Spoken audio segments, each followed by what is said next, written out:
الحمد لله رب العالمين والصلاة والسلام على أشرف الأنبياء والمرسلين نبينا محمد وعلى آله وأصحابه ومن تبعهم بإحسان إلى يوم الدين. أما بعد، فقد أرشد الباري سبحانه وتعالى في معظم تنزيله: أعوذ بالله من الشيطان الرجيم، بسم الله الرحمن الرحيم، يا أيها الذين آمنوا اتقوا الله وابتغوا إليه الوسيلة. وقال رسول الله صلى الله عليه وسلم: إذا سألت فاسأل الله وإذا استعنت فاستعن بالله، أو كما قال عليه الصلاة والسلام. আজকের আলোচনার শুরুতে আমাদের মুসলিম জাতি ঐতিহাসিক ঘটনার সঙ্গে জড়িত, মহান হিজরতের কথার সঙ্গে জড়িত যে নববর্ষ আমাদের শুরু হতে যাচ্ছে, কয়েকদিন পরে মুহররম মাসকে কেন্দ্র করে শুরু হয়ে যাবে। তো নববর্ষের শুভেচ্ছা আপনাদেরকে জানিয়ে আজকের বক্তব্য শুরু করতে যাচ্ছি। বন্ধুগণ, আজকের যে বিষয়টি, এটাকে আজকে আলোচ্য বিষয় হিসাবে গ্রহণ করার পিছনে যে উদ্দেশ্যটা, সেটা হচ্ছে প্রথমত ওয়াসিলা বিষয়টা আমাদের দেশে অত্যন্ত প্রচলিত একটা বিষয়। ছোট বড়, আবাল বৃদ্ধ বনিতা, শিক্ষিত অশিক্ষিত, সকলে এই বিষয়টা সম্পর্কে কিছু না কিছু জ্ঞান রাখি আমরা। এই ওয়াসিলা বিষয়টি এর দুইটি দিক রয়েছে, একটা বৈধ, একটি অবৈধ, যেটা আমাদের বিষয়বস্তু আপনাদেরকে স্পষ্ট করে দেয়। বৈধ ওয়াসিলা হচ্ছে তাওহীদ, যার সম্পর্ক তাওহীদের সঙ্গে, যার সরাসরি এর প্রতিক্রিয়া তাওহীদুল উলুহিয়ার উপরে ভিত্তি করে।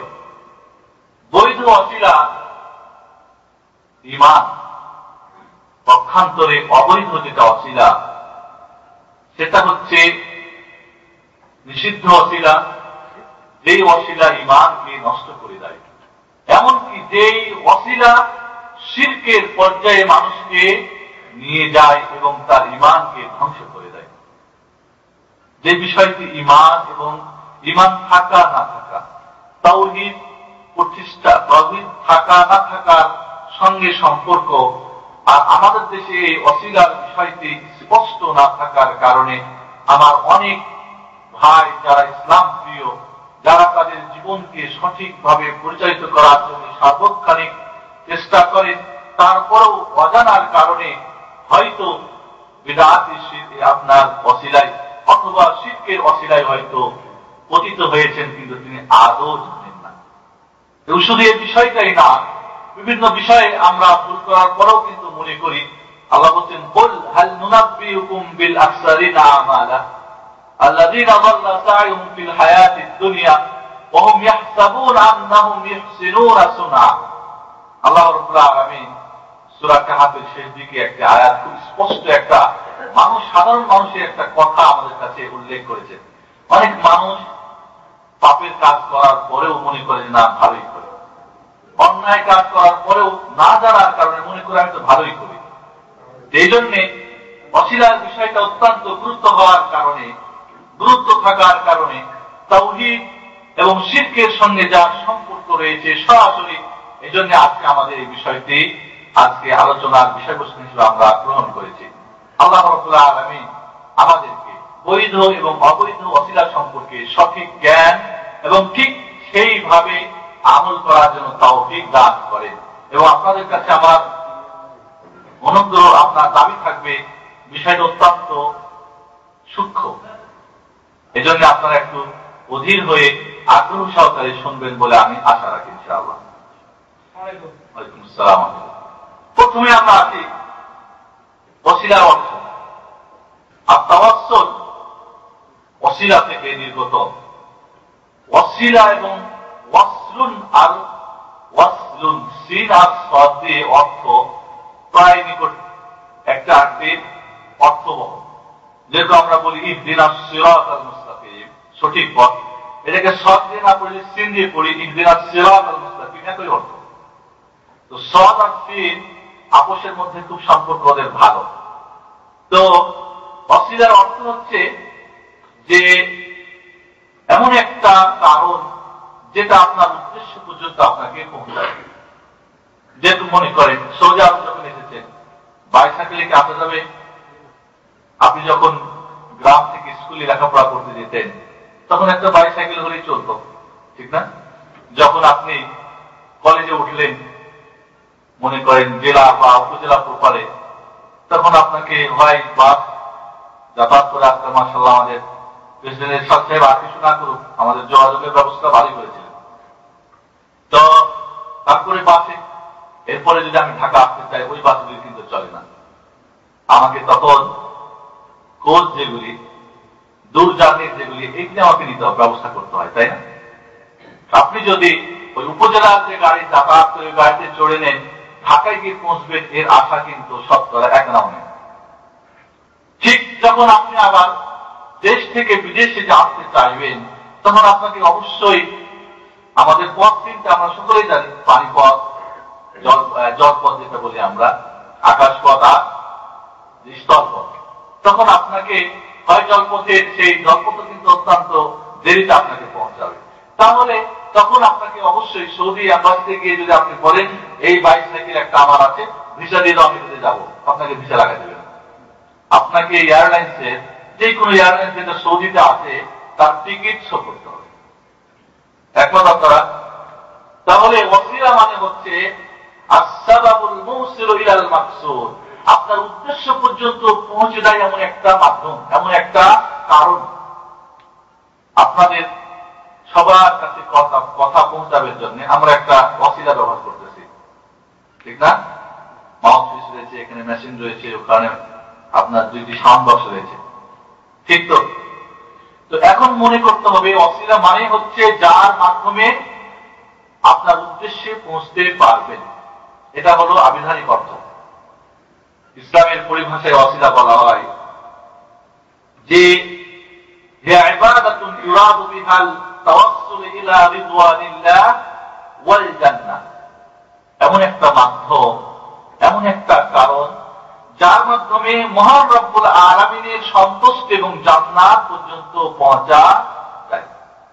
ভালো করে বুঝবেন, এমন একটি মাধ্যম বা কারণ যার মাধ্যমে আল্লাহর সন্তুষ্টি এবং জান্নাত পর্যন্ত, ওইটাই তো মাকসুদ। আমাদের উদ্দেশ্য আল্লাহর সন্তুষ্টি অর্জন করা না এবং তার মাধ্যমে জান্নাত যাওয়া না, তাহলে ইসলামিক সেন্টারের প্রয়োজন ছিল না, আসার প্রয়োজন ছিল না। যারা এটাকে পছন্দ করেন না তারা এখানে আসেন না, ঠিক না? তো বন্ধুগণ, আল্লাহ রাব্বুল আলামিনের সন্তুষ্টি এবং তার সেই জান্নাতে পৌঁছানো যে আমাদের উদ্দেশ্য, মহান উদ্দেশ্য পর্যন্ত পৌঁছা, যার মধ্যে পৌঁছে যায় তাকে বলা হয় ইসলামের পরিভাষায় ওয়াসিলা বা তাওয়াসসুল। তাহলে এবার আমরা আসবো কোন কোন জিনিসের মাধ্যমে আল্লাহর সন্তুষ্টি এবং জান্নাত পর্যন্ত পৌঁছা যায়।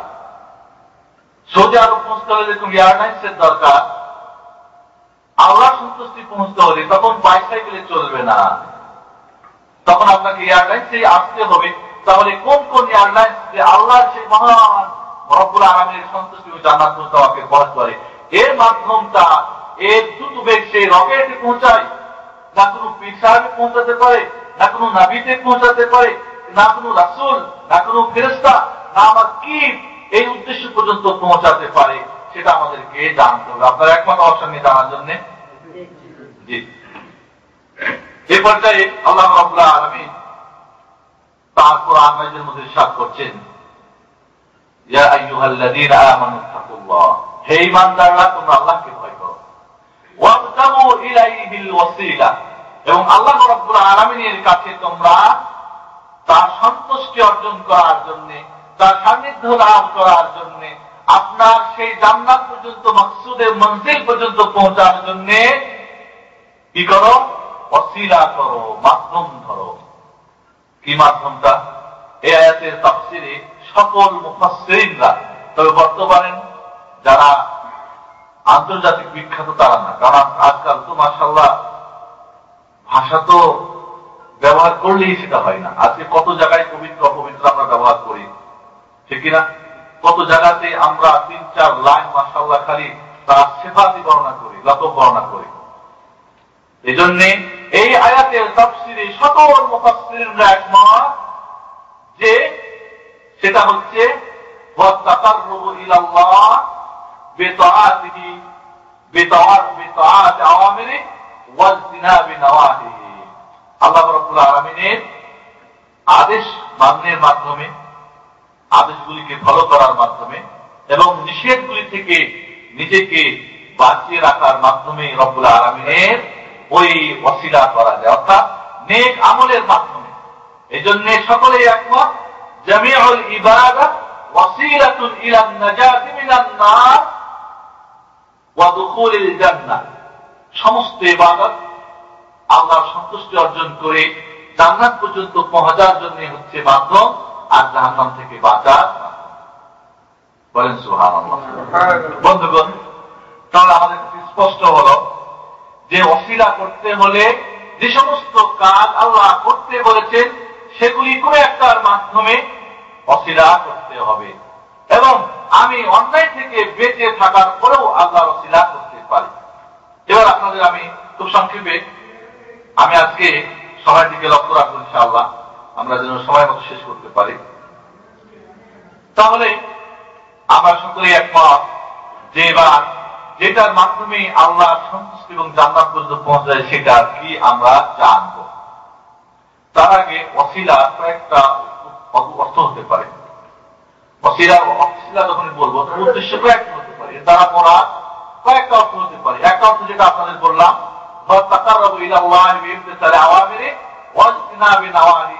আল্লাহ সমস্ত অর্ডারকে ফলো করে এবং নিষেধগুলি থেকে বেঁচে থাকার মাধ্যমে আল্লাহ কাছে ওসিলা করা, এটা হলো ওসিলা একটা অর্থ। দ্বিতীয় অর্থ হলো যে ওসিলা অর্থ হচ্ছে দোয়া বা সুপারিশ। যিনি ওসিলা চাচ্ছেন তার জন্য দোয়া করা বা সুপারিশ করা, বুঝছেন? যেমন তার সাহাবায়ে ইকরাম করতেন। সাহাবায়ে ইকরাম কোন? অনাবৃষ্টির যখন দেখা গেল, আল্লাহ রাসূলের কাছে বললেন, ইয়া রাসূলুল্লাহ আপনি দোয়া করেন, আমরা সব হালাক হয়ে যাচ্ছে। তিনি দোয়া করলেন, এটা একটা ওসিলা। সুপারিশ করেন আমাদের জন্য আল্লাহর কাছে।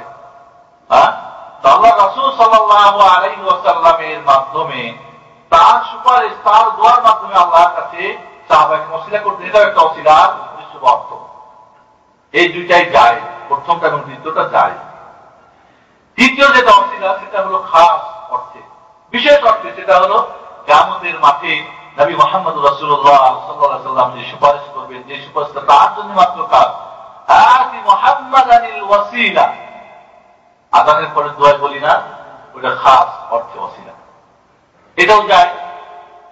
চতুর্থ যেটা অর্থ, যে যার মাধ্যমে ওসিলা করছেন তার নামে কসম দেওয়া। আল্লাহ অমুক নবীর নামের কসম দিয়ে তোমাকে বলছি, বা অমুক ওয়ালির কসম দিয়ে তোমাকে বলছি আমাকে ক্ষমা করে দাও বা আমার রোগ মুক্ত করে দাও। এটা চতুর্থ অর্থ, এটা জায়েজ না, এই অর্থে ওসিলা জায়েজ নয়। পঞ্চম অর্থ হলো ওসিলা অর্থ বা ওসিলা থেকে উদ্দেশ্য হচ্ছে কোন ব্যক্তি বা তার মর্যাদা বা তার পদমর্যাদা বা তার ব্যক্তিত্ব বা তার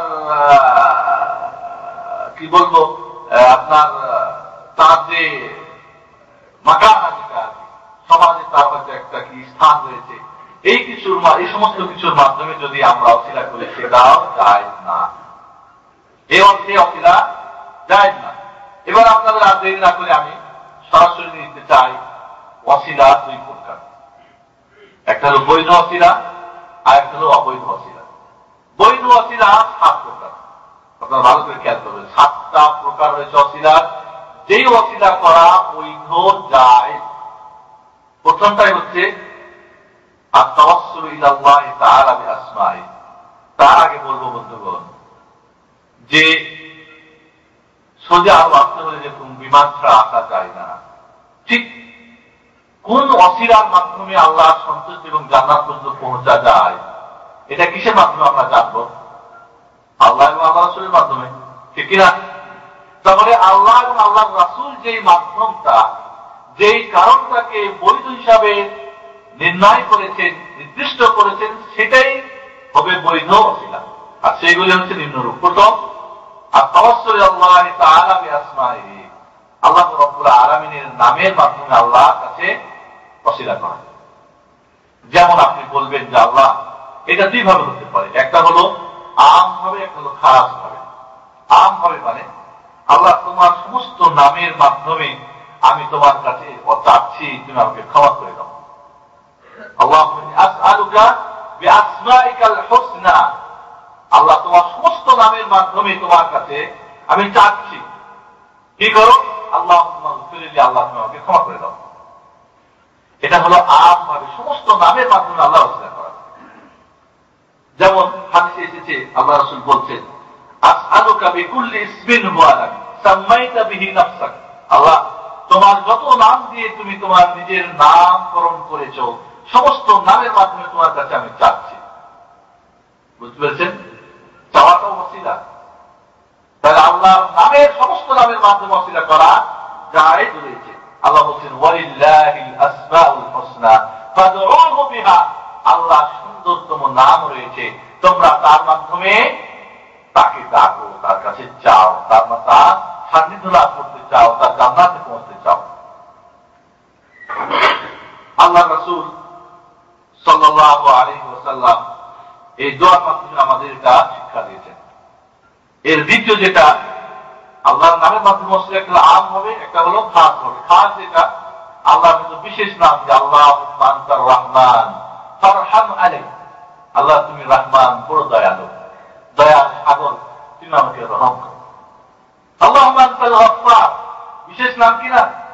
এই গফফার নামের ওসিলায় তুমি আমাকে আল্লাহুম্মা গফিরলি, ক্ষমা করে দাও। আল্লাহুম্মা গফিরলি বিসমিকাল গফফার, আল্লাহ তোমার গফফার নামের ওসিলায় তুমি আমাকে ক্ষমা করে দাও।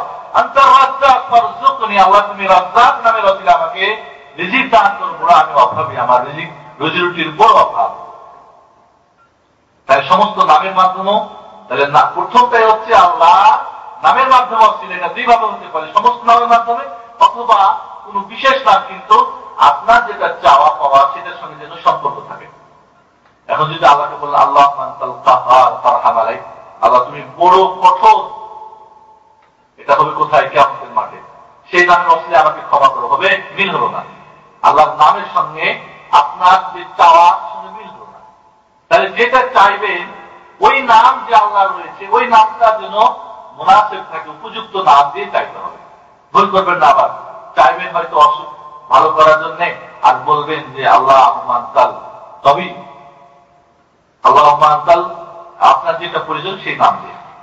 দুই নম্বরে যেটা জায়েজ হলো ওসিলার নিয়ম, সেটা হলো আল্লাহর গুণবাচক নামের মাধ্যমে আল্লাহর কাছে চাওয়া, ওসিলা করা। এটাও দুইভাবে হতে পারে।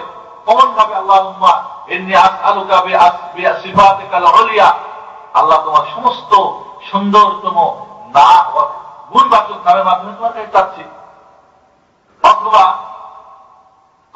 আম ভাবে, এটা খাস ভাবে হতে পারে, কোন একটা বিশেষ নাম। যেরকম হাদিসে আল্লাহ রাসূল বলছেন, কোন জায়গায় যদি ব্যথা হয়, তাহলে ব্যথার স্থানে হাত রেখে বিসমিল্লাহ তিনবার, এরপরে এরপরে আউযু বিইজ্জাতিল্লাহি ওয়া কুদরাতিহি মিন শাররি মা আজিদু ওয়া উহাদির, সাতবার পড়লে ইনশাআল্লাহ ব্যথা ছেড়ে যায়।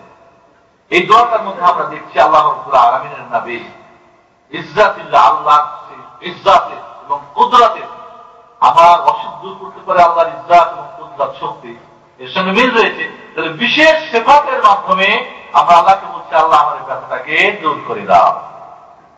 আল্লাহুম্মা আনতাশ শাফি ফাশফিনি, আল্লাহ তুমি রোগ আরোগ্যদাতা, তুমি আমার রোগ ভালো করে দাও। এইভাবে বিশেষ সিফাতের মাধ্যমে আমরা আল্লাহর কাছে ওসিলা করতে পারি। তিন নম্বর যেটা ওসিলা যায়, সেটা হলো কি আল্লাহর কোন কাজের মাধ্যমে। আল্লাহ রাব্বুল আলামিন মনে করেন ক্ষমা করেন, ক্ষমা করেন, এটা আল্লাহর কাজ না? আল্লাহকে বলেন আল্লাহ তোমার ক্ষমা, তুমি যে ক্ষমা করো, আল্লাহুম্মা আনতা তাগফির আও তুগফির, আল্লাহ তুমি ক্ষমা করো, তাগফিরলি। আল্লাহুম্মা আনতাল গফফার, তুমি ক্ষমাশীল, ওটার সঙ্গে মিলে যায়। তোমার আরেকটাতে আমরা যাই, যেটা আমরা দুরূদ পাঠ করি না, আল্লাহুম্মা সাল্লি আলা মুহাম্মদ, আল্লাহ তুমি মুহাম্মদ সাল্লাল্লাহু আলাইহি ওয়াসাল্লামের প্রতি তার প্রশংসা করো, তার মর্যাদা বাড়াই দাও, তার সাল্লাল্লাহু আলা ইব্রাহিম, যেমন তুমি ইব্রাহিমের উপরে করেছিলে। তাহলে ইব্রাহিমের উপরে রব্বুল আলামিনের তার প্রশংসা, তার উপরে রহমত করে এটা কাজ কিনা? ঠিক ওইভাবে আমি তোমার কাছে চাচ্ছি আমার প্রিয় নবী হযরত মুহাম্মদুর রাসূলুল্লাহ সাল্লাল্লাহু আলাইহি সাল্লামের প্রতিও তুমি করো। এটা একটা ওসিলা। দোয়াটাও কিন্তু ওসিলা, ভুল করবেন না, কারণ যার মাধ্যমে আপনি তার সান্নিধ্য লাভ করতেন। যখনই আপনি নবী মুহাম্মদুর রাসূলুল্লাহ সাল্লাল্লাহু আলাইহি সাল্লামের প্রতি দরুদ পাঠ করবেন, আল্লাহকে রহমত বর্ষণ করতে বলবেন, এইটা আপনি ওসিলা করবেন, তখন আপনার উপরে আল্লাহ রাব্বুল আলামিন স্বয়ং নিজে 10 বার কি রহমত বর্ষণ করবেন। সুবহানাল্লাহ। এজন্য আল্লাহ রাসূল বলছেন, মান সাল্লাল্লাহু আলাইহি মাররাতান, যে আমি নবীর উপরে একবার দরুদ পাঠ করবে, সাল্লাল্লাহু বিহা আলাইহি আশার মাররা, আল্লাহ রাব্বুল আলামিন স্বয়ং ওই বান্দার উপরে 10 বার কি রহমত বর্ষণ করবেন। আল্লাহু আকবার। এরপরে চতুর্থ নম্বর যেটা বৈধ ওসিলার ভাগ, সেটা হলো কি আত-তাওয়াসসুল ইলাল্লাহ তাআলা বিল ঈমান বিহি ওয়া বিরাসূলিহি ওয়া মুহাব্বত। আল্লাহ রাব্বুল আলামিনের প্রতি ঈমান রেখেছি, আমরা ঈমান এনেছি না? রাসূলের প্রতি ঈমান এনেছি, আল্লাহকে ভালোবাসি, রাসূলকে ভালোবাসি, এই ভালোবাসার ওসিলা করা বৈধ রয়েছে। কি বলবেন? আল্লাহুম্মা বিঈমানি বিক ওয়া বিরাসূলিক আসআলুকা কাযা ওয়া কাযা। আল্লাহ, আমি তোমার উপর ঈমান এনেছি, তোমার রাসূলের উপর ঈমান এনেছি, এর মাধ্যমে তোমার কাছে আমি চাচ্ছি আমাকে টাকা দাও, পয়সা দাও, যা আপনি চান, এর মাধ্যমে ওসিলা করতে পারেন।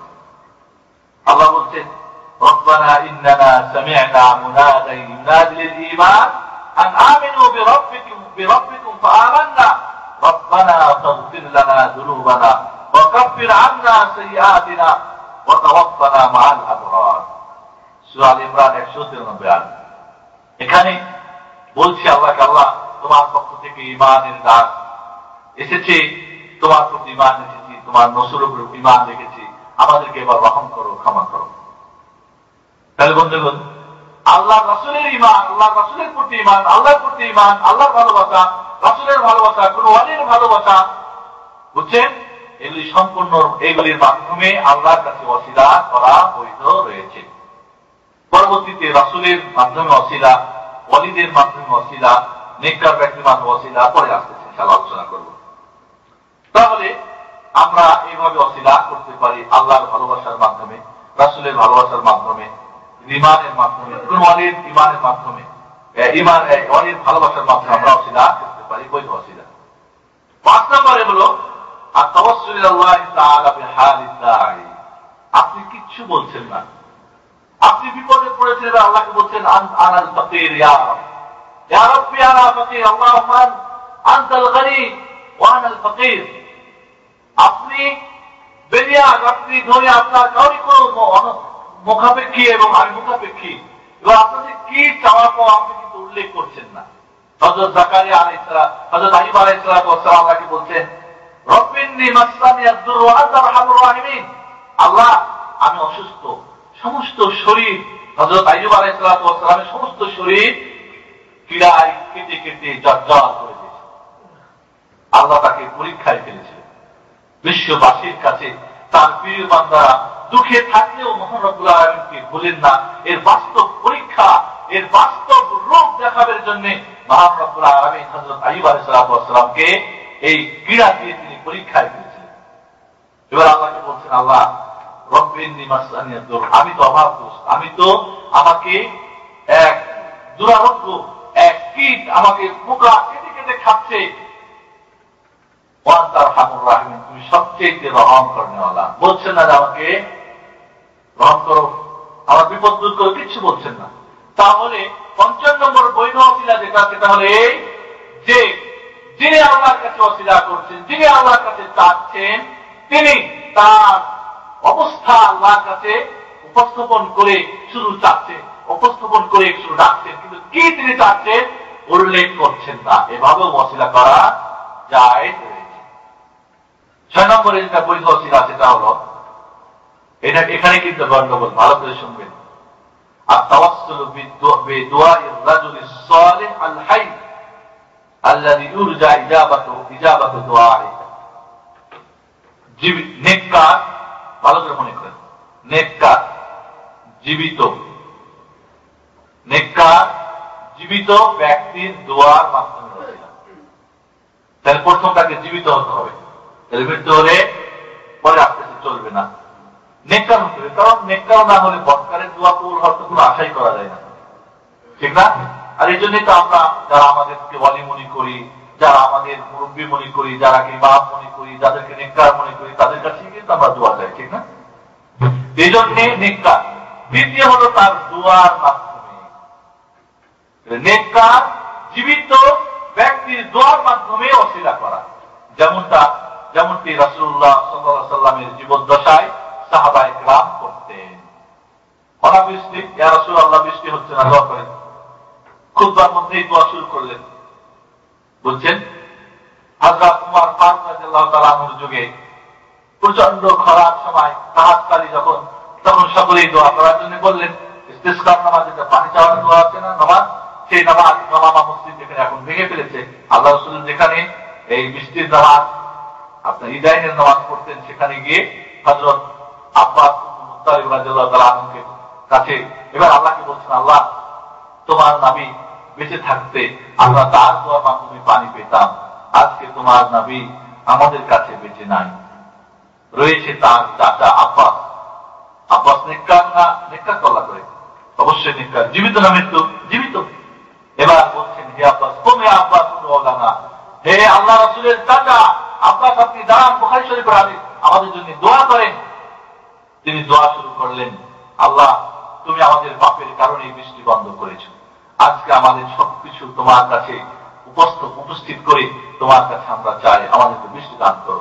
সাহাবী বলছেন, যেখানে আকাশে কিছুই ছিল না, তার পাহাড়ের মতো যেন বৃষ্টি আসলো, সবাই বৃষ্টিতে ভিজে গেল। আল্লাহু আকবার। ওমর গেছিলেন রাসূলের কবরের কাছে? যান নাই। যদি কবরে গিয়ে যায় পরে আমি আসতে নাই, তাহলে মনে রাখেন এটুকুই যে জীবিত নেককার ব্যক্তির দোয়ার মাধ্যমে ওসিলা। কিভাবে? আপনি মনে করেন একজন আলেমকে বা একজন বুজুর্গকে বা একজন কোন ব্যক্তিকে, আপনি জীবিত ব্যক্তিকে নেককার মনে করেন, গিয়ে বললেন, হুজুর বা মাওলানা সাহেব বা যেটাই আপনি আমাদের দেশে পরিচিত, বললেন আমার জন্য একটু দোয়া করবেন, আমার বাচ্চাটা অসুস্থ যেন ভালো হয়ে যায়। তিনি দোয়া করছেন, এবার আপনি হাত দিয়েছেন, আল্লাহ এই নেককার ব্যক্তির দোয়ার মাধ্যমে আমার বাচ্চার অসুখ ভালো করে দাও। দোয়ার মাধ্যমে, ব্যক্তির মাধ্যমে না। বলবেন না যে আল্লাহ এই ওয়ালির মাধ্যমে দোয়া, আমার বাচ্চা ভালো করে দাও, রাসূলের মাধ্যমে ভালো করে দাও, চলবে না, আসতেছে পরে। বুঝতে পেরেছেন? এটা স্পষ্ট হওয়া উচিত, জীবিত নেককার ব্যক্তির দোয়ার মাধ্যমে ওসিলা করা বৈধ রয়েছে, তাহলে মৃত্যু চলবে না, বদকার তো চলবেই না, আর তার মাধ্যমেও চলবে না, বরং তার দোয়ার মাধ্যমে চলবে। 7 নম্বর হলো আত-তাওয়াসসুল ইলাল্লাহি তাআলা বিল আমালিস সালিহ, সৎ আমলের মাধ্যমে আল্লাহর কাছে ওসিলা করা। এর পক্ষে বুখারী শরীফের হাদিস সংক্ষেপে বলছে, 3 জন ব্যক্তি বনু ইসরাইলের, তারা এক রাস্তা দিয়ে যাচ্ছিল, হঠাৎ করে ঝড় বৃষ্টি একটা গুহায় লুকিয়ে পড়লো আশ্রম বাঁচাবের জন্য। হঠাৎ করে একটি পাথর এসে ওই গুহার মুখটা ঢেকে দিল। এবার তো বাইরে হতে পারে না, ঝড় বৃষ্টি বন্ধ হয়ে গেল, রাত্রি শেষ হয়ে গেল, বাইরে না হওয়াতে পরে এবার 3 জনই মহা বিপদে। এবার আপনি বলছেন, দেখো আমাদের যদি কোনো ভালো কাজ থাকে আল্লাহর কাছে আমরা ওসিলা করি, হয়তো আল্লাহ আমাদেরকে পরিত্রাণ দেবে। প্রথম ব্যক্তি বললেন, আল্লাহ আমার বুড়ো মা এবং বাবা ছিল, আমি প্রতিদিন ছাগল চড়াতে যেতাম, ছাগল চড়িয়ে নিয়ে এসে দুধ দহন করে প্রথম আমার বাবা মাকে দুধ পান করার পরে আমি এবং আমার ছেলে মেয়ে পরিবারের অন্য কেউ আমরা পান করতাম। একদিন ঘাস শেষ হয়ে যায়, অনেক দূরে গিয়ে বকরি পেট ভরাবের জন্য দূরে ছাগল চড়াতে গিয়ে দেরি হয়ে যায়, এসে দেখি আমার বাবা মা ঘুমিয়ে পড়েছে। দুধ দহন করে নিয়ে এসে বাবা মার মাথার নিকটে সারা রাত্রি দাঁড়িয়েছিলাম, আমার কলিজার টুকরা ছেলে মেয়েরা কাঁদতেছিল, আমার প্রিয়তম স্ত্রী কাঁদতেছিল ক্ষুধার জ্বালায়, আমি নিজেও ক্ষুধার জ্বালায় ক্লান্ত বোধ করতেছিলাম বা অসুস্থ বোধ করতেছিলাম, কিন্তু আমার মা বাবার ঘুম ভাঙাই নাই। ফজরের সময় যখন তাদের ঘুম ভাঙলো, তাদের দুধ পান করিয়ে তারপরে আমি আমার ছেলে মেয়েরা পান করি। যদি আল্লাহ এটা ভালো কাজ হয়ে থাকে, এর মাধ্যমে আমাদের এই নাজা বিপদ থেকে মুক্তি দান, পাথরের এক অংশ সরে গেল, বাইরে হতে পারে না, বলেন সুবহানাল্লাহ। দ্বিতীয় ব্যক্তি বললেন, আমার এক টাকা তো বোন ছিল, আমি তাকে ভালোবাসতাম। অবৈধ কাজে তাকে বারবার প্রস্তাব দেওয়ার পরও আমি নিরাশ করি। অভাবের কারণে আমার সে টাকা তো বোন একদিন আমার কাছে এসে বলল, আমরা না খেয়ে আছি, কিছু অর্থ দাও। বললাম, দিতে পারি, এক শর্তে, আমার সেই অবৈধ প্রস্তাবে তোমাকে রাজি হতে হবে। বলল, ঠিক আছে, পয়সা দাও। এবার নির্জনে যখন দুইজনে রাত্রিতে নির্জনে একান্ত নির্জনে যখন আমি যখন তার সঙ্গে সে অবৈধ কাজে যখন লিপ্ত হচ্ছি, এই মুহূর্তে আমার চাচাতো বোন বললেন, ভাই, তৃতীয় জন দেখছেন আমাদেরকে, মহান রব্বুল আলামিন, ইত্তাকিল্লাহ, তুমি তাকে ভয় করো। সেই মুহূর্তে আমার চাচাতো বোনের সেই কথা শুনে তোমার ভয়ে সেই অন্যায় কাজ থেকে আমি বিরত ছিলাম। যদি এটা ভালো কাজ হয়ে থাকে আল্লাহ, তার অন্যায় থেকে বেঁচে থাকাও কিন্তু ভালো কাজ, বুঝছেন না? তাহলে আমাদের এই বিপদ থেকে মুক্ত করো। আর আধা অংশ সরে গেল, প্রায় হতে পারে না। এবার তৃতীয় ব্যক্তি বললেন, আল্লাহ, আমার জীবনে ভালো কাজ আমি খোঁজ করে পাই না, তবে আমার বাড়িতে অনেক চাকর কৃষানরা কাজ করেছিল, সকলেরই পাওনা তারা পারিশ্রমিক নিয়ে গিয়েছিল, একজন নিয়ে যাই নাই। তার সেই অর্থটাকে আমি নিজে আত্মসাৎ না করে সেটাকে বাড়িয়ে চাড়িয়ে আমি তার অনেক কিছু মাল সম্পদ বানাই। একদিন সে ফিরে এসে আমাকে বলে, আমার সেই টাকাটা দিয়ে দেন। আমি বললাম, ওই যে দেখো মাঠে তোমার ছাগল, ভেড়া, দুম্বার সেই পাল, সেটা তোমার নিয়ে যাও। সে বলল, আমার সঙ্গে প্রহাস করছেন, আমার সঙ্গে ঠাট্টা বিদ্রুপ করছেন। আমি বললাম, না, এটা তোমার হাত, তোমার সেই টাকাটাকে বাড়িয়ে তোমার আজকে এটা হয়েছে। আল্লাহ রাব্বুল আলামিন বরকত এতই দিয়েছিলেন যে খুব তড়িৎ ঘড়িতেই অনেক কিছু হয়ে গেছিল। তাকে বললাম, তোমার যা ইচ্ছা নিয়ে যাও, সবকিছু সে নিয়ে যায়। এটা যদি তোমার ভালোর জন্যই করে থাকি, আল্লাহ পছন্দ হয়, আমার বিপদ মুক্ত করে আমাদেরকে। গোটা পাথরটা সরে গেল, তিনজনেই নিরাপদে তাদের শ্মশান স্থানে পৌঁছে গেলেন। বলেন সুবহানাল্লাহ। এই হাদিসের দ্বারা স্পষ্ট এটাই হয় যে সৎ আমলের মাধ্যমে নামাজ পড়লেন 2 রাকাত পড়ে আল্লাহর কাছে এবার বলেন, আল্লাহ, 2 রাকাত নামাজ পড়ছি, এর মাধ্যমে আমাকে ক্ষমা করো, আমার রোগ মুক্ত করে, ইত্যাদি যা তা পাওয়া।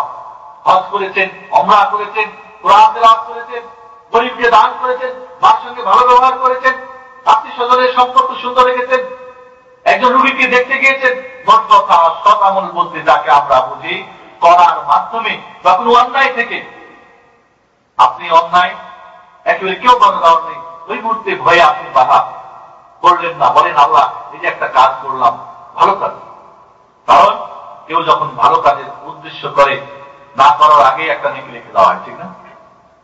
যখন করে 10 থেকে বাড়তে বাড়তে 700 পর্যন্ত বাড়তে থাকে। অন্যায় কাজ করা যদি কেউ ইচ্ছা করে, করার পরে যদি না করে, তাহলেও তাকে একটা নেকি লিখে দেওয়া হয়। বলেন সুবহানাল্লাহ। আল্লাহ মহান রব্বুল আলামিন চান না তার বান্দারা জাহান্নামে যায়। এই হলো 7 প্রকার বৈধ ওসিলা। আল্লাহর নামের মাধ্যমে ওসিলা, সেটা 2 ভাবে হতে পারে। আপনার খাস আম, আল্লাহর সিফাতি নামের মাধ্যমে ওসিলা, সেটাও খাস ও আম হতে পারে। এরপরে যেটা হতে পারে সেটা হলো আল্লাহর কাজের মাধ্যমে ওসিলা। এরপরে হলো যে আল্লাহ এবং রাসূলের প্রতি ঈমান, ভালোবাসা, কোনো ভালো ব্যক্তির ভালোবাসার মাধ্যমে ওসিলা করা। 5 নম্বরে যিনি ওসিলা করতেছেন তার অবস্থা আল্লাহর কাছে কি করে উপস্থিত করে। 6 নম্বরে হলো জীবিত নেককার ব্যক্তির দোয়ার মাধ্যমে ওসিলা করা।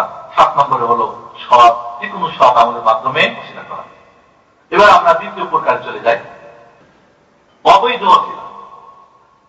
অবৈধ ওসিলা ওই যে বললাম, সৌদি আরবে আসতে হলে এরোপ্লেনে আসতে হবে, সাইকেল দিয়ে আসা যাবে না।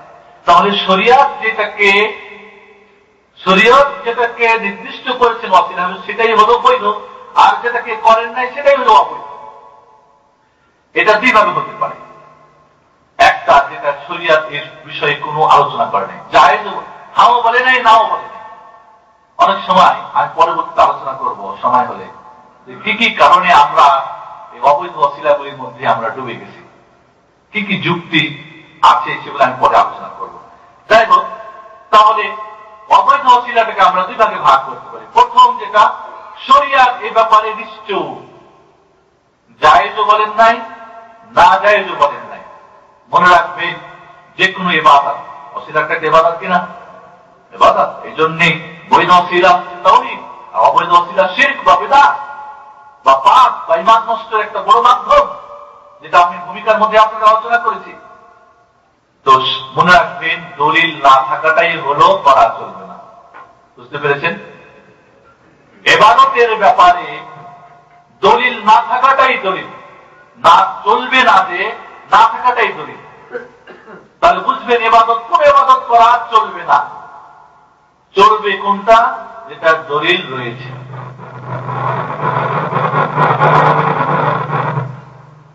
কিন্তু যেটা আপোষের মধ্যে চলা, আপোষের মধ্যে মুআমালাত, ব্যবসা বাণিজ্য ইত্যাদি, উঠা বসা, কথাবার্তা, হ্যাঁ, হালাল হারামের যে বিষয়গুলি, এগুলি যেটা নিষেধ রয়েছে সেটাই শুধু নিষেধ। এজন্যে যেটা শরিয়াত নিশ্চুপ, কোন হারা কিছুই বাড়ি নাই, বুঝে নিতে হবে সেটা না। কিন্তু মুআমালাতের ব্যাপারে, চলাফেরা, ওঠা বসা বা হালাল হারামের ব্যাপারে যেটা নিষেধ শুধু ওইটাই নিষেধ, বাকি যেগুলি নিষেধ নাই সেগুলি যায়। ব্যবসা কতগুলি হারাম রয়েছে, বাকিগুলি সব হালাল। বুঝতে পারবেন? খাওয়ার ব্যাপারে কত জিনিসকে হারাম করে দেওয়া হচ্ছে, বাকিগুলি সবই হালাল।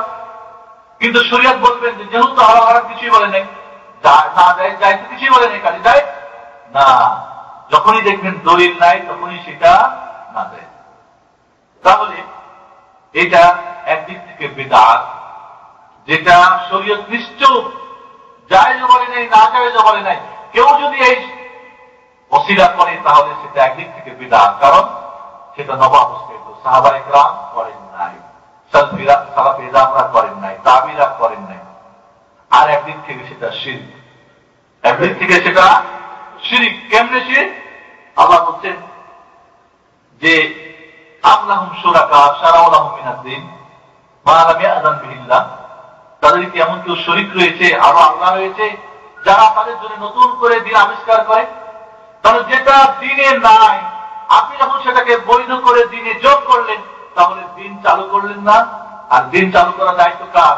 একমাত্র মহান রব্বুল আলামিনের। আর আপনিও যদি বৈধ মনে করেন তাহলে আল্লাহর সঙ্গে শরীক হয়ে গেলেন বা করলেন।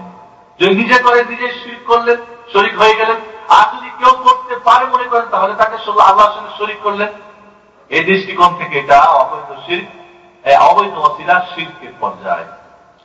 আল্লাহ রাব্বুল আলামিন বলেছেন ইত্তাখাযু আহবারহুম ওয়া রুহবানাহুম আরবাবা মিন দুনিল্লাহ, খ্রিস্টানেরা এবং ইহুদিরা তাদের যাজকদের, পাদ্রীদেরকে তারা আল্লাহর স্থলে বসিয়ে তারা আল্লাহ বানিয়ে নিয়েছিল।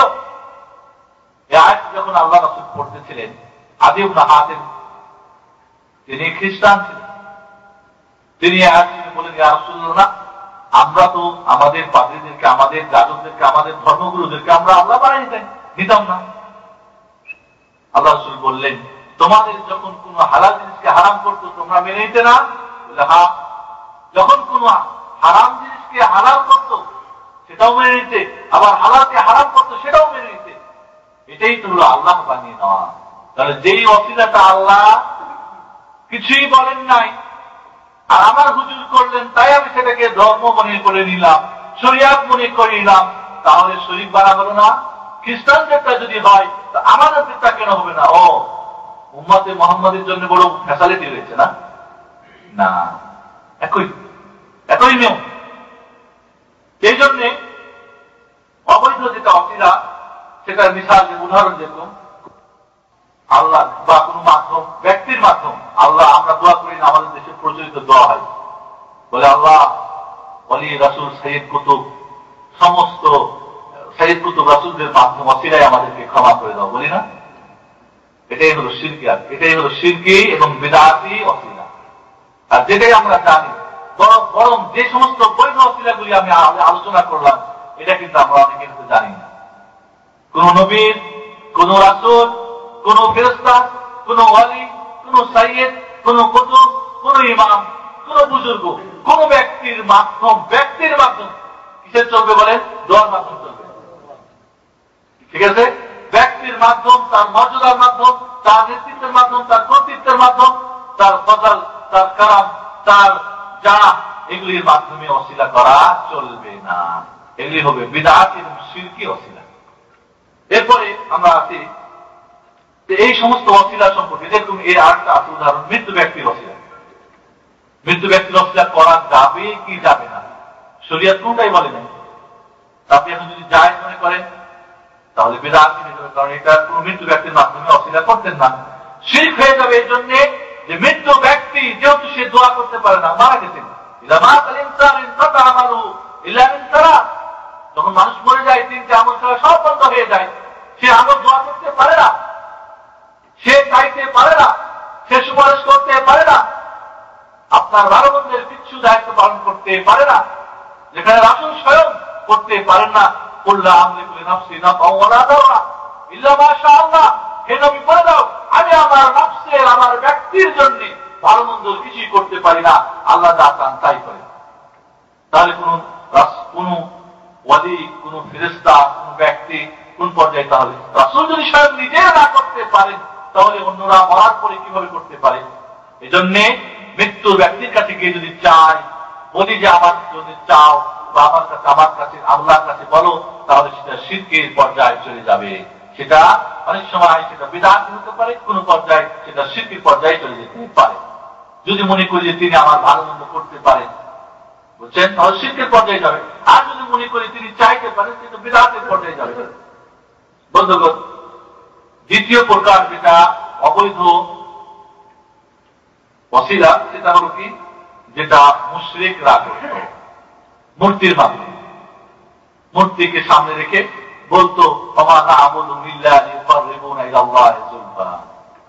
এদের আমরা চেষ্টা করি, এদেরকে ভোগ দিই, কলা দিই, দুধ দিই, এই জন্য যে এরা আমাদের আল্লাহর কাছে পৌঁছে দিবে। আমরা যেমন বলি ওসিলা ধরি, পীর ধরি, কেন? আল্লাহর কাছে আমাদের পৌঁছে দিবে। একই কথা না? তবে ভুল বুঝবেন না, তাদের যদি দোয়া হয় জায়েজ রয়েছে, তাদের যদি ভালোবাসা হয় জায়েজ রয়েছে। একজন আল্লাহ বুজুর্গ, পীর, মুর্শিদ, ওলিকে ভালোবাসা করে নসিহত করতে পারি, কিন্তু তার ব্যক্তিত্ব তিনি পার করে দেবেন এমন আকীদায় শিরকের বা বিদআত পর্যায়ে চলে যাবে। ব্যক্তির আকীদার উপর নির্ভর করবে বিদআত এবং শিরক হওয়া। প্রত্যেকটাই যেরকম বিদআত হবে না, প্রত্যেকটা আবার শিরকি পর্যায়ে যাবে না। এজন্য কাফের মুশরিকরা যেই মূর্তির মাধ্যমে কি করে ওসিলা করে যে আল্লাহ এদের মাধ্যমে আমাদের পৌঁছে দিবে, তারা কি বলতো? উলাইকাল্লাযীনা ইয়াদউনা ইয়াবতাগুনা ইলা রাব্বিহিমুল ওয়াসিলা আইয়ুহুম আকরাব। তাদেরকে ডাকতো, তাদেরকে যখন বলা হতো কেন তাদের ইবাদত করো, ওমা না'বুদু ইল্লা লিইউকাররিবুনা ইলাল্লাহি যুলফা, এদের ইবাদত করি আল্লাহ পর্যন্ত পৌঁছে দেবে। আমরা পাপী বান্দা আল্লাহর কাছে পর্যন্ত কি পৌঁছতে পারি? পীর সাহেব যেহেতু নেককার ব্যক্তি, ওলি সাহেব যেহেতু নেককার ব্যক্তি, রাসূল যেহেতু নেককার ব্যক্তি, তাদের মাধ্যম ধরতে, মাধ্যম না হলে আমরা আল্লাহর কাছে পৌঁছতে পারবো না। এর পক্ষে কিছু যুক্তি পরে আসতেছে ইনশাআল্লাহ। তাহলে এই যে কাফেররা যেটা করত, এটা নিঃসন্দেহে শিরক। যদি কেউ বলে ইয়া ওয়ালি আনসিজনি, হে আল্লাহ ওয়ালি আমাকে বিপদ থেকে মুক্ত করো, ইয়া রাসূলুল্লাহ, ইয়া হাবিবাল্লাহ ইশফিনি, আমাকে মুক্তি দান করো, আনসিজনি, আমাকে মুক্ত দান করো, আমার বিপদ মুক্ত করো, তাহলে এগুলি শিরকের পর্যায়ে চলে যাবে। আর বন্ধুগণ, যে ব্যক্তি যেই মূর্তি হযরত ইব্রাহিম আলাইহিস সালাম নমরুদের সেই ইবাদতখানায় গিয়ে দেখলেন যে সব মূর্তিরা দাঁড়ায় রয়েছে, না খাই কলা, না খাই দুধ, কত কিছু বাড়াইছে, তো কথা বলে তো শুনে না, পরে রাত করে কুড়াল দিয়ে মারে, তাও কিছু বলে না। নির্বোধ এর চেয়ে তার কে হতে পারে যে মৃত্যু ব্যক্তিকে ডাকে? নির্বোধ হচ্ছে হতে পারে যে একটা জড় পদার্থকে ডাকে? নির্বোধ হচ্ছে হতে পারে যে নিজের হাতে বানিয়ে বলে এটাই হলো আল্লাহ, এর মাধ্যমে আমি আল্লাহর কাছে পৌঁছবো। পৌঁছতে পারি যদি আল্লাহ সেটাকে বৈধ করে রাখেন। যেহেতু আল্লাহ ওটাকে মাধ্যম করেন নাই, শরীয়ত মাধ্যম করেন একটি জন্য, তার মাধ্যমে পৌঁছাও যাবে। আল্লাহ রাব্বুল আলামিন কাফেরদের সম্পর্কে বিভিন্ন জায়গায় ইরশাদ করছেন, বলছেন ওমান আযাল্লু মিম্মান ইয়াদউ মিন দুনিল্লাহ মা লা ইস্তাজিবু লাহু ইলা ইয়াউমিল কিয়ামাহ। ওই ব্যক্তির চাইতে পথভ্রষ্ট কে হতে পারে, বেয়াকুব কে হতে পারে, ইগনোরেন্স কে হতে পারে, যে ব্যক্তি আল্লাহ ছাড়া অন্যকে ডাকে, কিয়ামত পর্যন্ত ডাকছে, মা লা ইস্তাজিবু লাহু ইলা ইয়াউমিল কিয়ামাহ, কিয়ামত পর্যন্ত ডাকলে যে ডাকে সাড়া দিতে পারে না। রাসূল ইন্তেকাল করে গেছেন, ডাকলে তিনি সাড়া দিতে পারেন না, কোন ওয়ালি দিতে পারেন না, মূর্তি দিতে পারে না, গাছ দিতে পারে না, সূর্য দিতে পারে না, চন্দ্র দিতে পারে না। তো ওদের চাইতে ব্যাপক নির্বোধ কে? যারা এমন ব্যক্তি ডাকে যে কেমন পর্যন্ত ডাকলেও সে তাকে সাড়া দেয় না, ওহম আন দুআইহিম গাফিলুন, সে অনুভব করতে পারে না যে আমাকে ডাকতেছে।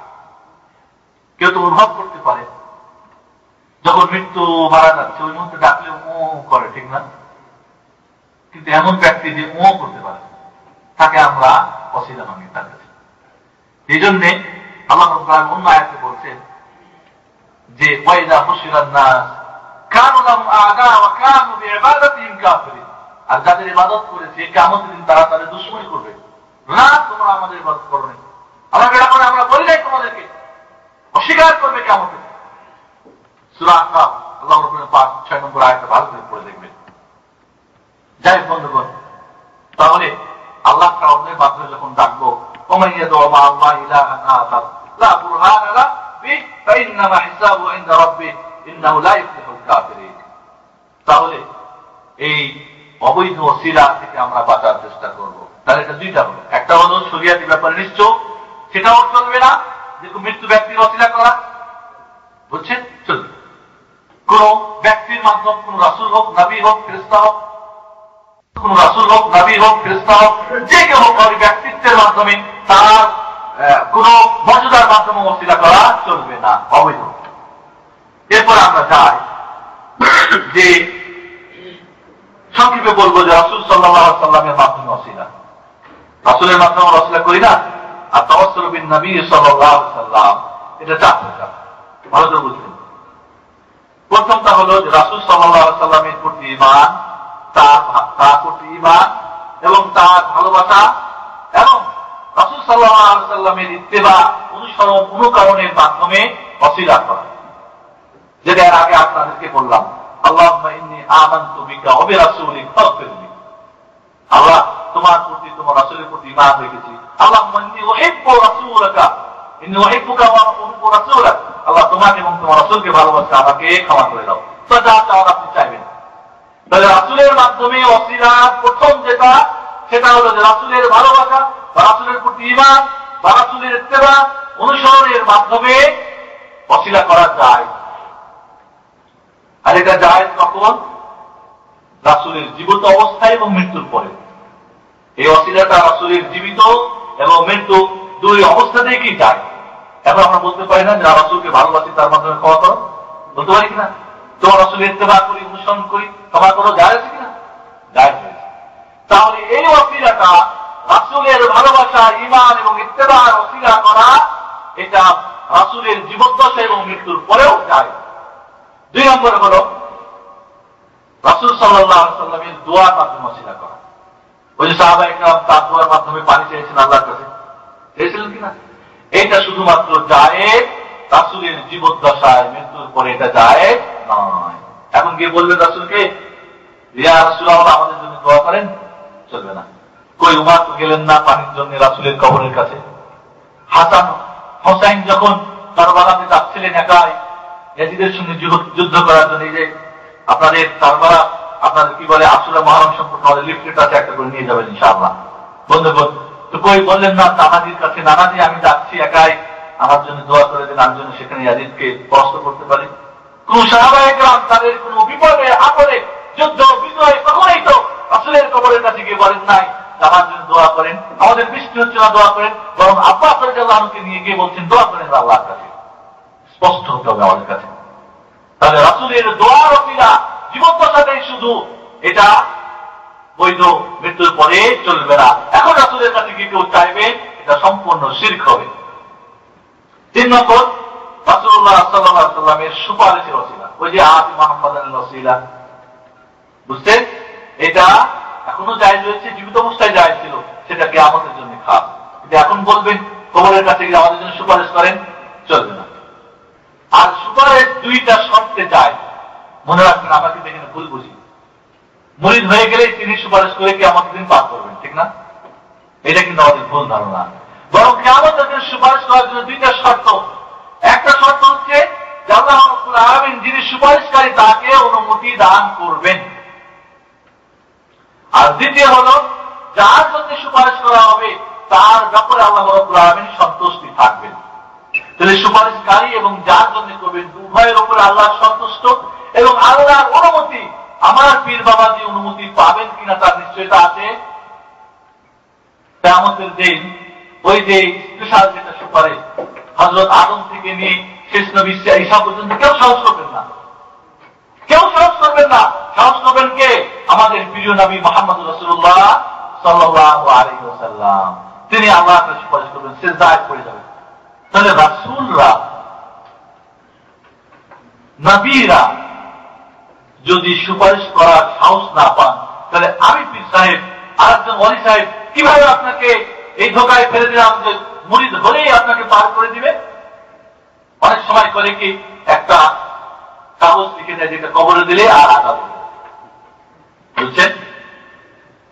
কথিত আছে যে বড় পীর আব্দুল কাদের জিলানী রাদিয়াল্লাহু তাআলা রাহিমাহুল্লাহ তিনি তার একজন মুরিদকে লিখে দিয়েছিলেন আব্দুল কাদের জিলানী। মুনকির নাকার ফেরেশতা যখন এসে জিজ্ঞেস করে, দেখায় আব্দুল কাদের জিলানী। ফেরেশতা বাবার জীবনে যে কোনো উত্তর শুনে নাই, হয় হ্যাঁ বা না, কিন্তু আব্দুল কাদের জিলানী এই প্রশ্ন উত্তর তো কোনদিন শুনে নাই। আল্লাহর কাছে দৌড় ছুটে গেলেন, বললেন হে প্রভু, এরকম এক ব্যাপার, তোমার এক বান্দা এই কথা বলে যাও তাকে ক্ষমা করে দাও, তাকে আর কোনো প্রশ্ন করতে পারবে না। যেমন আব্দুল কাদের জিলানী সে মুরিদ, সেও তো তাকে আর কোনো প্রশ্ন করা চলবে না। কিন্তু আল্লাহ রাসূল বলছেন প্রতিটি মানুষকেই, ভালো হোক আর মন্দ হোক, নেককার হোক আর বদকার হোক, প্রতিটি ব্যক্তিকেই প্রশ্ন করা হবে। হাদিসের পুরাপুরি উল্টা, বুঝতে পেরেছেন? তারপরে কাগজ দিয়ে দিলে ওসিলা সকলের ওসিলা, মানে হযরত আলী থেকে নিয়ে পীর সবকিছু সবার ওসিলা যদি কাগজ দিয়ে দেওয়া হয়, তাহলে কবরে আযাব হবে না। বুঝতে পেরেছেন? টাকা দিয়ে সমস্ত তাবিজ বিক্রি করা হয় বাংলাদেশে, যেটা আমি স্বয়ং নিজে আবার লিখে কিছু জানেন ফার্সিতে, যাতে করে সাধারণ মানুষ না বুঝে। ফার্সি বুঝলে কেউ বুঝবে শিরক না বেদাত না সাপ না বিচ্ছু স্বর্ণ না মুদ্রা, কি বুঝবে? এই জন্য আমরা রাসূলুল্লাহ সাল্লাল্লাহু আলাইহি সাল্লামের সুপারিশের জন্য আমরা যে ওসিলা বাঁধবো, সেটা আমরা আযানের দোয়ায় আমরা করতে পারি। জীবদ্দশাতেও হয়তো আল্লাহর কাছে, রাসূলের কাছে বলতে পারতাম, আমার জন্য আল্লাহর কাছে সুপারিশ করেন, কিন্তু এখন এটা চলবে না। 4 নম্বর যেটা, রাসূলুল্লাহ সাল্লাল্লাহু আলাইহি সাল্লামের জাত, তার ব্যক্তিত্ব, তার মর্যাদা মাধ্যমে ওসিলা করা চলবে না, এটা অবৈধ ওসিলা, যেটা আজকে আমাদের দেশে বহুল প্রচলিত। নবী রাসূল সাইয়্যিদ কুতুবদের ওসিলা আমাদেরকে ক্ষমা করে দাও, এটাই হলো অবৈধ ওসিলা, বিদআতি ওসিলা, এবং কোন পর্যায়ে সেটা শিরকি ওসিলা।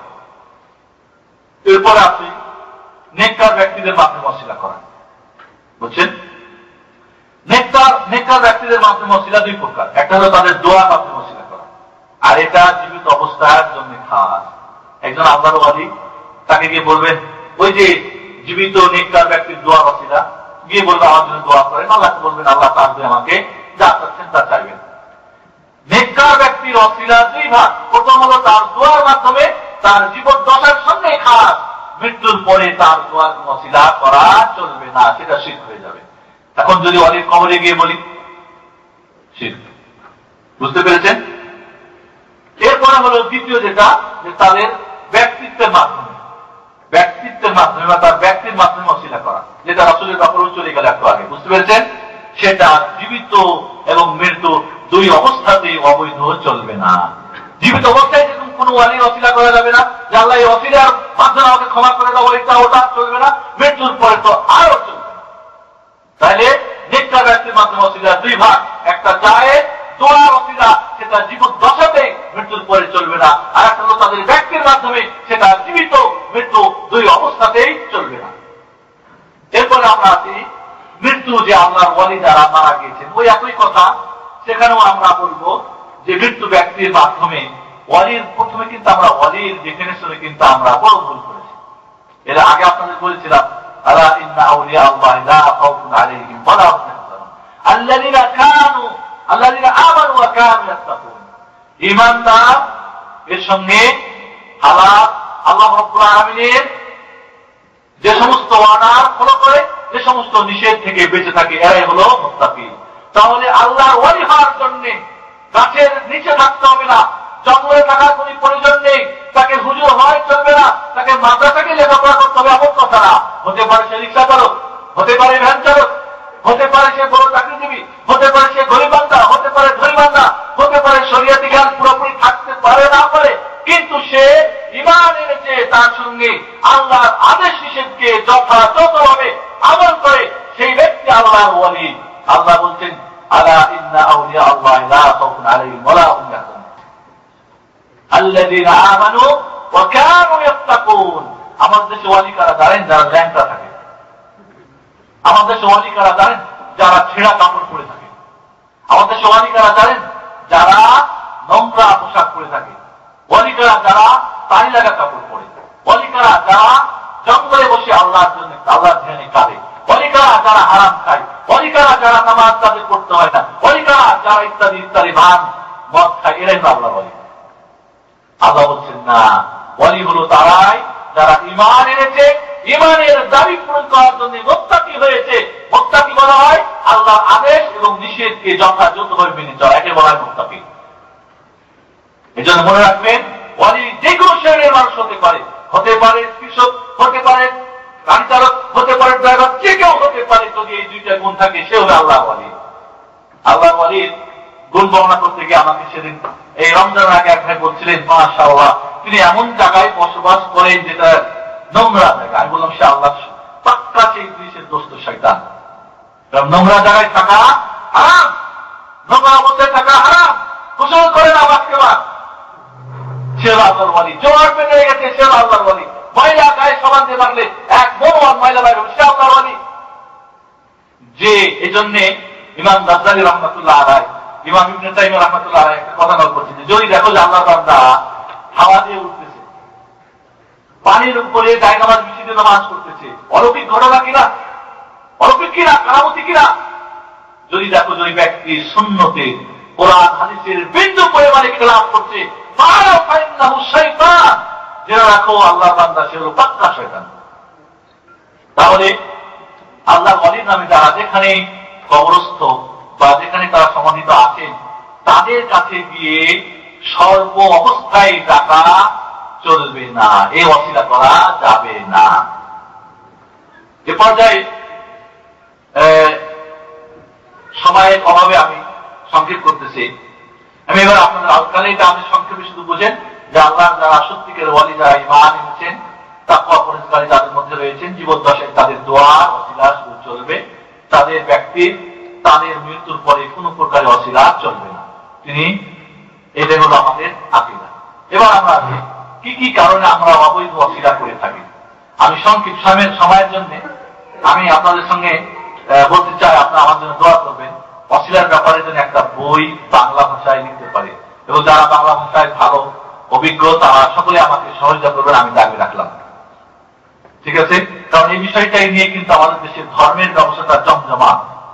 ওসিলা না ধরলে পার নাই, বুঝতে পেরেছেন? আর এই একটার মাধ্যমে বোকাদেরকে কি করে রেখেছে, এই ওসিলার ব্যবসায় হুজুর সাহেবানদের মাশাআল্লাহ জমজমাট ব্যবসা। এই জন্য এই বিষয়টা আমাদের দেশের আলোচনা অত্যন্ত জরুরি, গুরুত্বপূর্ণ। এজন্য আমি ইচ্ছা করছি, যদিও বাংলা ভাষা আওয়াজ করে একটা দখল নেই, তবে যারা আমার ভাইয়েরা আছেন আমাকে সহায়তা করবেন বলে আমি আশাবাদী ইনশাআল্লাহ।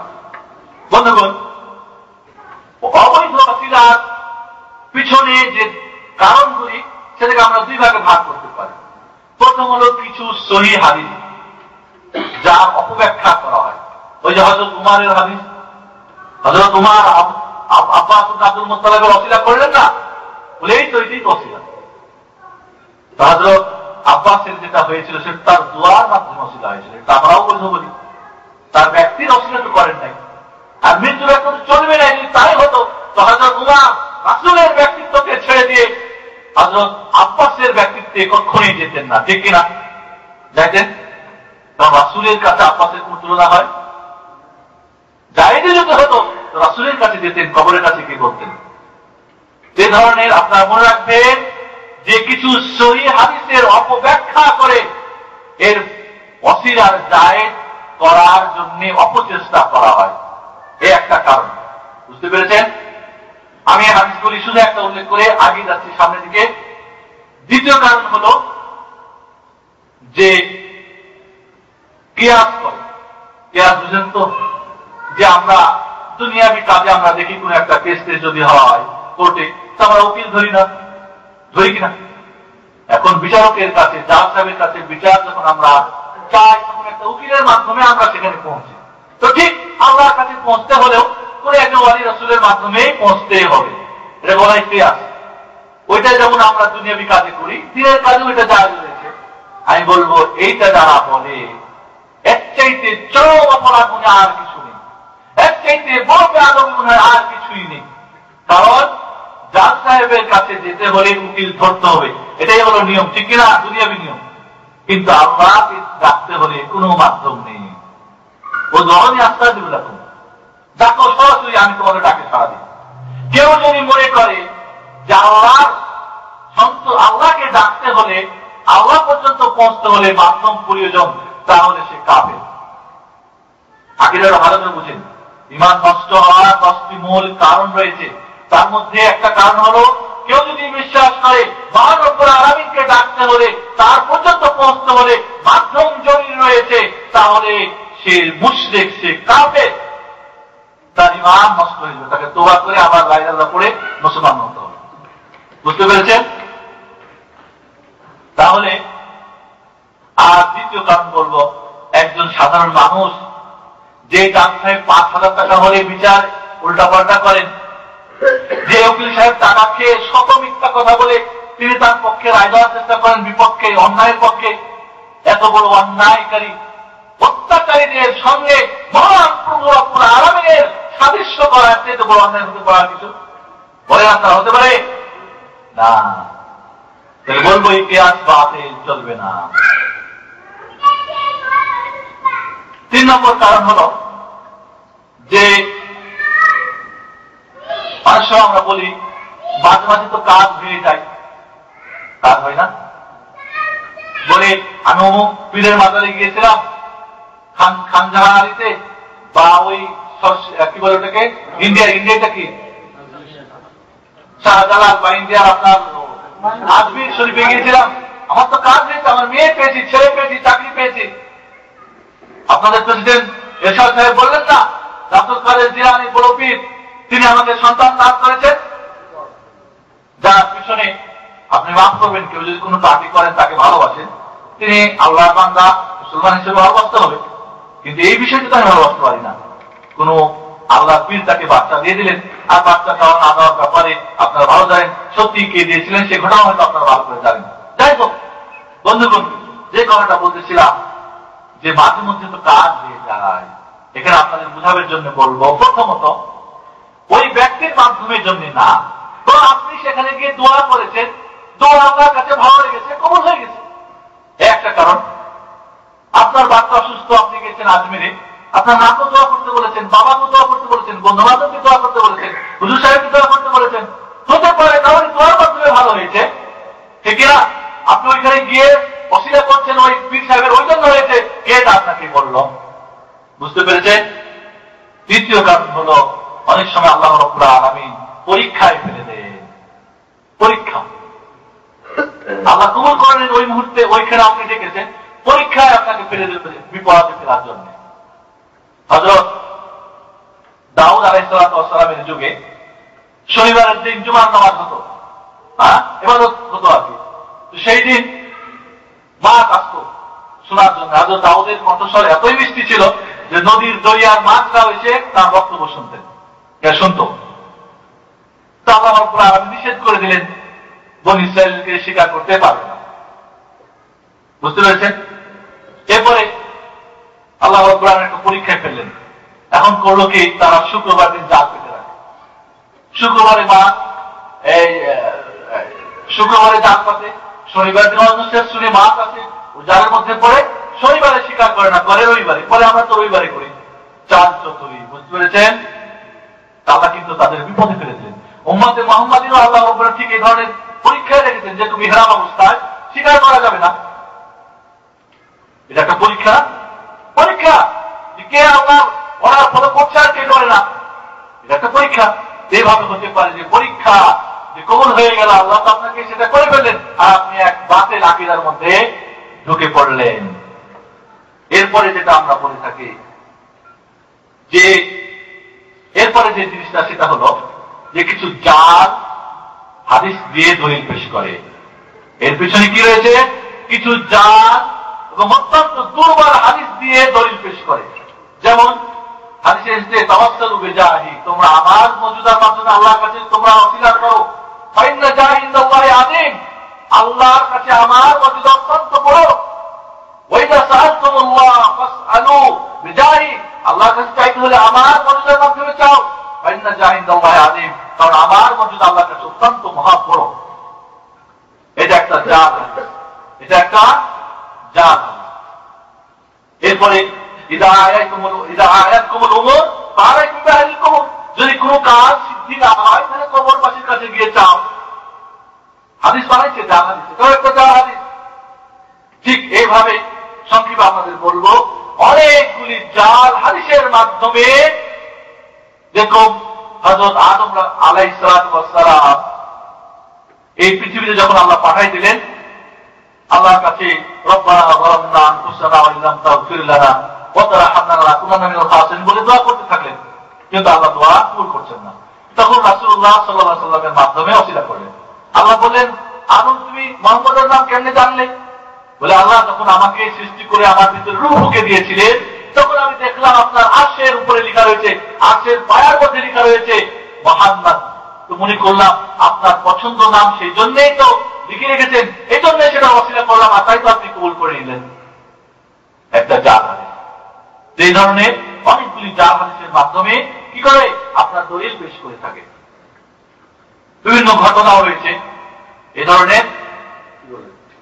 বন্ধুগণ, যাই হোক, এই ধরনের অনেকগুলি ঘটনা, অনেকগুলি জাল হাদিস অত্যন্ত দুর্বল হাদিসের মাধ্যমে দলিল পেশ করে থাকে।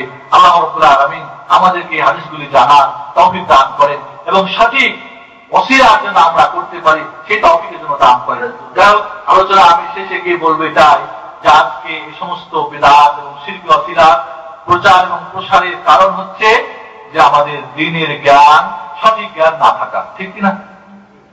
ঠিক কিনা আপনারা বলেন? এই জন্য আমরা আসুন, আমরা সঠিক জ্ঞান অর্জন করব এবং সে অনুযায়ী আমরা আমল করব এবং আল্লাহ রাব্বুল আলামিন আমাদেরকে এই ওসিলা বিষয়টি যেন সঠিকভাবে জানা এবং সেইভাবে আমল করা তৌফিক দান করেন। শিরকি এবং বিদআতি ওসিলা থেকে যেন আমাদেরকে হেফাজত করেন। আল্লাহ আল্লাহুম্মা আমিন। আকুলু কাওলি হাযা আস্তাগফিরুল্লাহ ওয়া আতুবু ইলাইহি মুসলিমিন ফাস্তাগফিরু ইন্নাহু গফুরুর রহিম। খুব সংক্ষেপে আমাদের আজকে 10টা পুরস্কার রয়েছে। আজকের পুরস্কার নাম্বারের উপরে আমি দিতে চেয়েছি, অসুবিধা নেই, যারা আগে এসেছেন তারা। আমাদের এখানে কিছু নাম্বার আমরা মোটামুটি 50টা নম্বর ছেড়েছি। এই নম্বর যার আমি একটা করে নাম্বার উঠাবো, যিনি পাবেন তিনি একটা করে, যার প্রথম তিনি প্রথম পুরস্কার নিয়ে যাবেন। এভাবে তাড়াতাড়ি আপনারা নিয়ে যাবেন ইনশাআল্লাহ। তবে আমি নাম লিখে রাখবো, পরে আপনারা পুরস্কার গ্রহণ করবেন। হ্যাঁ মাহফুজ ভাই, 1 2 4 1 2 4 সবাই নাম্বার হাতে নেন, সবাই নাম্বারগুলি হাতে নেন, যার নাম্বার পেয়েছেন 1 2 4 কার কাছে আছে? নাই কারোর কাছে? 1 2 4 জি 1 2 4 দাঁড়ান দাঁড়ান, আপনি দাঁড়ান, শুধু দাঁড়ানি হবে। নাম কি? হ্যাঁ 2 নম্বর, নাম্বার সাথে করে নেবেন, তাড়াতাড়ি বলবেন। 117 117 নাম 118 118 জি তাড়াতাড়ি বলছেন। হাজরে আসওয়াদ চুমু দেওয়া এটা কি ওসিলা বা কারণ কি? বন্ধুগণ, হাজরে আসওয়াদ আমরা চুমু দিয়ে কারণ হচ্ছে রাসূল সাল্লাল্লাহু আলাইহি সাল্লাম চুমু দিয়েছেন। হযরত ওমর রাদিয়াল্লাহু তাআলা বলছেন, পাথর আমি জানি তুমি একটি পাথর, উপকারও করতে পারো না, ক্ষতিও করতে পারো না। যদি আমার রাসূল যদি তোমাকে চুমো না দিত, আমি তোমাকে চুমো দিতাম না। তাহলে এটা কোনো ওসিলা না। আমাদের একটা আকীদা আছে যে পাথর চুমো দিলে সমস্ত পাপ টেনে নেয়, মানে চুষে মুছে নিয়ে নেয়, এজন্য আমরা ওখানে ভিড় জমাই, এটা কিন্তু আদৌ ঠিক না। আমার ভাই জিজ্ঞেস করেছেন যে টাকা পয়সার মাধ্যমে ওসিলা। অবশ্যই টাকা পয়সা যদি দান করেন, এটা একটা সৎ আমল, এর মাধ্যমে আপনি ওসিলা করতে পারেন। আল্লাহ আমি 100 টাকা দান করেছি, এর মাধ্যমে আমি যেটা চাইতে পারেন চাবেন। রাফিয়া ছাইন মানে কি বুঝলাম, এটা রাফিয়া ছাইন বলল কিনা? কে লিখেছেন? রফুল ইয়াদাইন মানে দুই হাত উত্তোলন করা। আল্লাহ রাসূল তাকবীরে তাহরিমায় এবং রুকুতে যাওয়ার সময়, রুকু থেকে ওঠার সময় এবং প্রথম তাসাহুদ থেকে উঠে আল্লাহ রাসূল রফুল ইয়াদাইন করেছেন। এটা সহিহ হাদিসে সাবিত, কেউ যদি করেন আলহামদুলিল্লাহ, তবে এটা সুন্নাত। কেউ যদি ছেড়ে দেন নামাজ হবে না এমন কথা বলা যাবে না। যিনি করবেন নেকি পাবেন, যিনি করবেন না নেকি পাবেন না, তবে নামাজ হবে না এমন কথা নাই। জামা কাপড় ছোট বড় ব্যবহার করার কোনো পার্থক্য? বন্ধুগণ, জামা কাপড়টা হচ্ছে কি প্রতিটি দেশের অবস্থার আলোকে, আবহাওয়ার আলোকে আপনার জাতীয় পোশাক বা পোশাকটা নির্ভর করে। এজন্য ইসলাম পুরুষের জন্য কয়েকটা নিয়ম বেঁধে দিয়েছেন, 4টা বা 5টা শর্ত, আর মহিলাদের জন্য বেশ কিছু আরো বেশি শর্ত বেঁধে দিয়েছেন পোশাকের ব্যাপারে। পুরুষদের জন্য টাকনোর নিচে চলবে না, স্বর্ণ বা আপনার রেশমি কাপড় ব্যবহার চলবে না, একেবারে পাতলা কাপড় যেগুলি শরীর দেখা যায় এমনও কেউ কেউ মাকরুহ মনে করেছেন। তারপরে যেটা হলো যে কাফেরদের সাদৃশ্যে কোনো পোশাক পরা চলবে না, বুঝতে পেরেছেন? মহিলাদের সাদৃশ্যে কোনো পোশাক পরা চলবে না, এটাই নিয়ম। বাকি আপনি যে কোনো খুশি পড়তে পারেন, অসুবিধা নেই। তারপরে জাফরান রঙের, জাফরান ওই ডিমের কুসুম আছে না, এই রঙের দুইটাই জামা এবং পায়জামা দুইটাই পরা নিষেধ হয়েছে। কেউ যদি একটা পরে আর একটা ভিন্ন রঙের জায়গা যাচ্ছে, অসুবিধা নেই। মা বাবা বা মৃত ব্যক্তির 3 জিনিস পৌঁছে, অর্থাৎ সবজাতিনা জীবন দশায় যদি কিছু ভালো কাজ করে যান এর নেকি কবরে পৌঁছতে থাকে। যদি তিনি এমন কোন জ্ঞানের চর্চা করে যান, ভালো কাজ জ্ঞান চর্চা করে যান, তাহলে তার মাধ্যমে তিনি যতদিন পর্যন্ত এই জ্ঞান দ্বারা অন্যরা উপকৃত হতে থাকবে ততদিন পর্যন্ত তার কবরে সওয়াব পৌঁছতে থাকবে। আর একটা হলো সৎ সন্তান, তার জন্য দোয়া করলে সেই দোয়া পৌঁছবে। এছাড়া আরো কিছু অবতাহু ইলাইহিল ওয়াসিলা মর্মার্থ জানতে চেয়েছেন আমার ভাই। অবতাহু ইলাইহিল ওয়াসিলা অর্থই হচ্ছে, আপনারা বাংলা তাফসীর আছেন আমাদের অনেকের কাছে, খুলে দেখবেন আয়াতটা। এই আয়াতটা আপনার তাফসীরটা দেখলেই বুঝবেন যে অর্থ কি। আসলে আমরা অনেকেই, এটা হচ্ছে সূরা মায়দা 35 নম্বর আয়াত, সূরা মায়দা 35 নম্বর আয়াত, এবং আরেকটা হচ্ছে সূরা ইসরা 57 নম্বর আয়াত। এই দুইটি আয়াত যদি বাংলা তাফসীরটা পড়েন তাহলে ওয়াসিলা অর্থে আমরা মাধ্যম বেশি বুঝি, এটা কিন্তু না, বরং সেটা আল্লাহর সন্তুষ্টি এবং জান্নাত পর্যন্ত পৌঁছার জন্য যে কোনো সৎ আমলের মাধ্যমে ওসিলা করা, আল্লাহর ইতাআতের মাধ্যমে এবং হারাম থেকে বেঁচে থাকার মাধ্যমে ওসিলা করা, এটাই হলো এর অর্থ। ওয়ালির গুণ কি ভাই আমি উল্লেখ করেছি। ওয়ালির গুণ হলো ঈমানদার, তার সঙ্গে পরহেজগার। পরহেজগার যেটা আমরা বলি, অর্থাৎ আল্লাহর যে সমস্ত আদেশ ফলো করবেন, নিষেধ থেকে বেঁচে থাকবেন। এই গুণ যার মধ্যে সর্বাত্মক ভাবে থাকবে তিনি আল্লাহ ওয়ালি। তিনি যে কেউ হোক, যে কোনো শ্রেণীর হোক, যে কোনো পদমর্যাদা হোক, তিনি হতে পারেন। সেজন্য জঙ্গলে থাকার প্রয়োজন নেই, শিরা কাপড় থাকা পড়ার প্রয়োজন নেই। নামাজ পড়ার জন্য যে শর্তগুলি আপনার একটু আগে উল্লেখ করলাম, এই শর্ত সাপেক্ষ যে কোনো কাপড় দিয়ে নামাজ পড়তে পারেন। এই জন্য অনেকেই সুফিবাদরা নামাজের জন্য খাস, পায়খানা যাওয়ার জন্য খাস, এমন কোনো প্রয়োজন নেই। যে কোনো কাপড়, পবিত্র কাপড়, নামাজ কবুল হওয়ার জন্য কাপড়, শরীর এবং স্থান পবিত্র হওয়া শর্ত। এজন্য পবিত্র যে কোনো কাপড় দিয়ে আপনি নামাজ পড়তে পারেন, অসুবিধা নেই। মসজিদে কোরআন পড়া বা মসজিদে নামাজ পড়ার পরে অসিলা করতে পারেন। কিসের অসিলা করবেন? মসজিদের না কোরআনের? তার অসিলা করবেন কোরআন তেলাওয়াতের আর ওই নামাজের। যদি কোরআনের অসিলা করেন, আল্লাহ কোরআনের অসিলা আমাকে মকাম করে দাও, খারাপ। কোরআন একটা, এটা লিখিত একটা বস্তু। নবী করিম সাল্লাল্লাহু আলাইহি ওয়াসাল্লামের অসিলা সম্পর্কে ভাই এত স্পষ্ট করে বলার পরে যদি প্রশ্ন করেন, রাসূলুল্লাহ সাল্লাল্লাহু আলাইহি ওয়াসাল্লামের অসিলার ব্যাপারটা 4 ভাগে ভাগ করে আপনাদের বুঝালাম। রাসূল সাল্লাল্লাহু আলাইহি ওয়াসাল্লামের দোয়ার মাধ্যমে রাসূলের ভালোবাসা, ঈমানের অসিলা, এটা মৃত্যু, জীবিত অবস্থা এবং মৃত্যুর পরেও জায়েজ রয়েছে। আর একটা হলো রাসূলের দোয়ার মাধ্যমে অসিলা, এটা তার জীবদ্দশাতেই শুধু বৈধ ছিল, মৃত্যুর পরে চলবে না।